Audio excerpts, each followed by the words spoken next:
Hello, thank you for coming back to Book Club. Today we are going to be continuing reading our book that we've been reading called Fairhaven, a History by a local author named Brian Griffin. We are on chapter 6, and chapter 6 is titled Coal and Gold. The pioneering settlers around the bay set work to meet the conditions of the Oregon Land Act, which required that before they would receive their patents on the land, they must construct a dwelling and live in it while working the land. They each built crude cabins and moved in.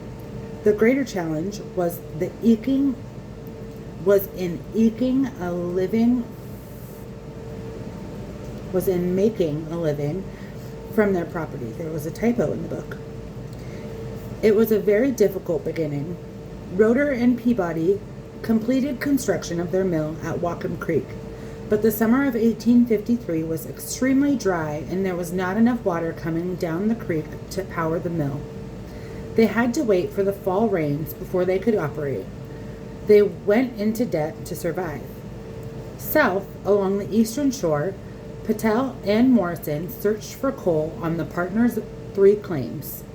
Morrison's claim apparently held the best prospects, and a small mine was begun, and the requisite 100 bags of coal were shipped off to San Francisco to be evaluated by the syndicate. The evidence would indicate that the coal did not meet the requirements. Soon the record shows Patel and Morrison selling portions of their coal rights to others. Thomas reputedly began in a cooperage, but making barrels from the local timber.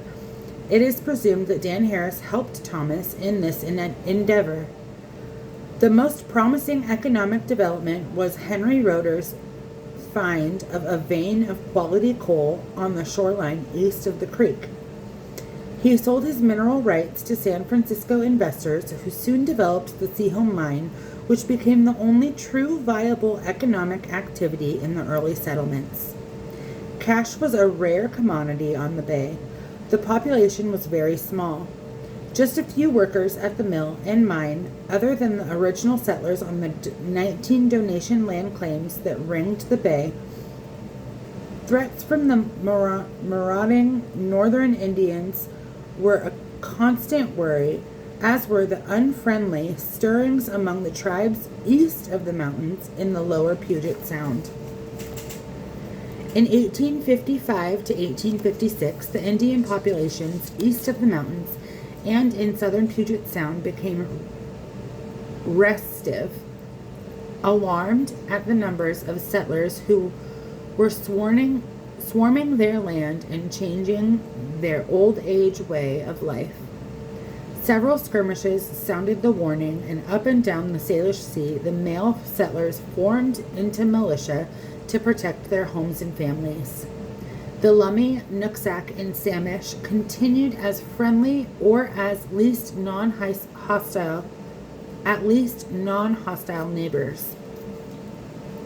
To protect the settlers and perhaps to demonstrate to England the nation's intent to settle and stay in its northern territory, the United States Army was called upon.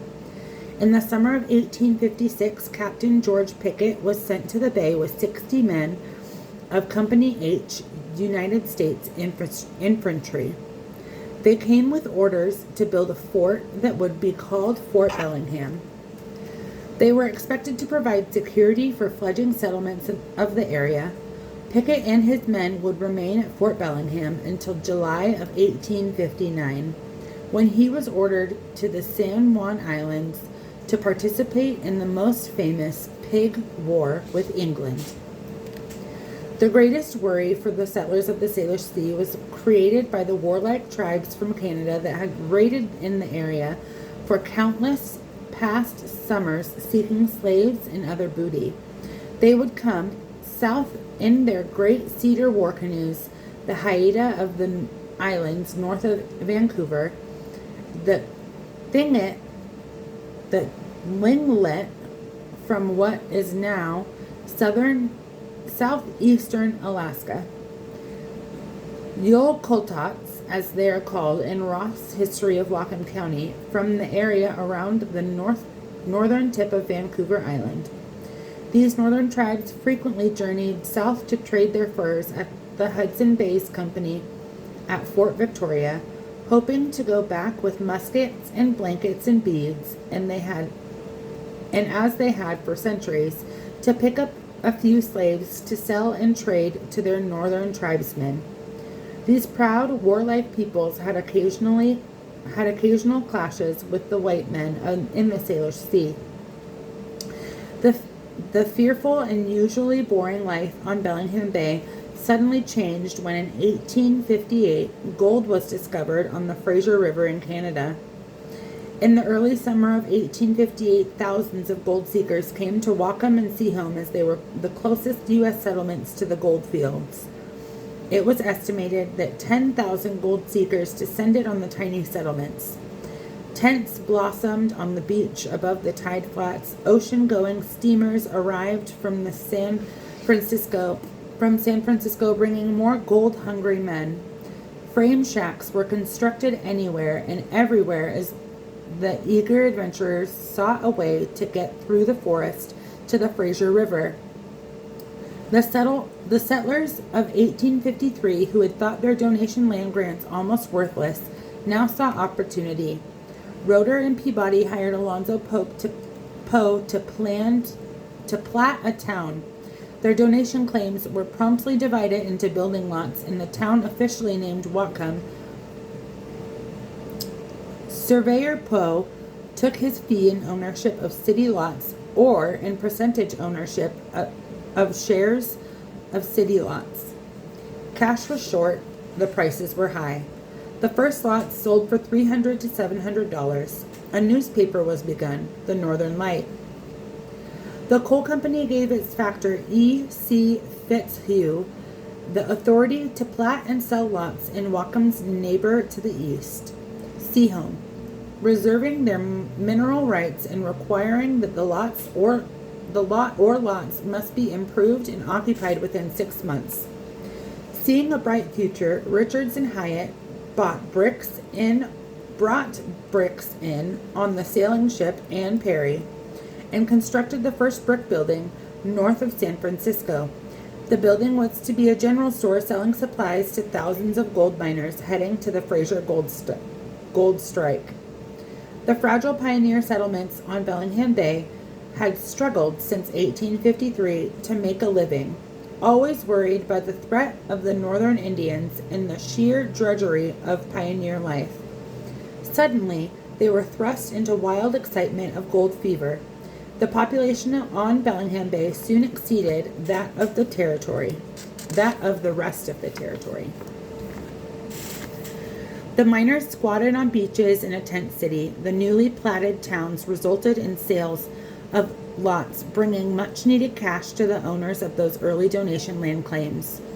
Seaholm was surveyed and platted on May 8th, 1858, and Whatcom soon followed, filing their plat on June 24th.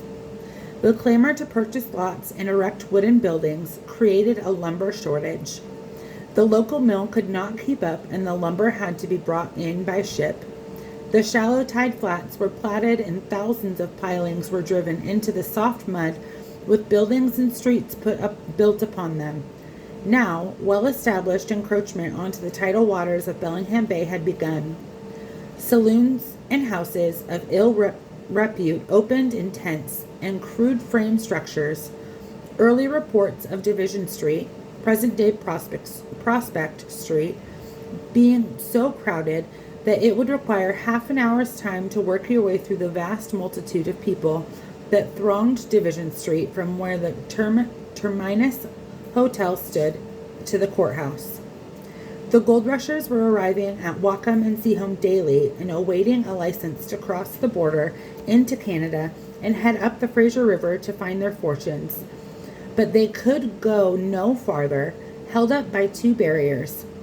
There was no trail through the almost impenetrable forest of Whatcom County, and the Canadians were not eager to issue permits to this ragtag army of adventurers clamoring at their border.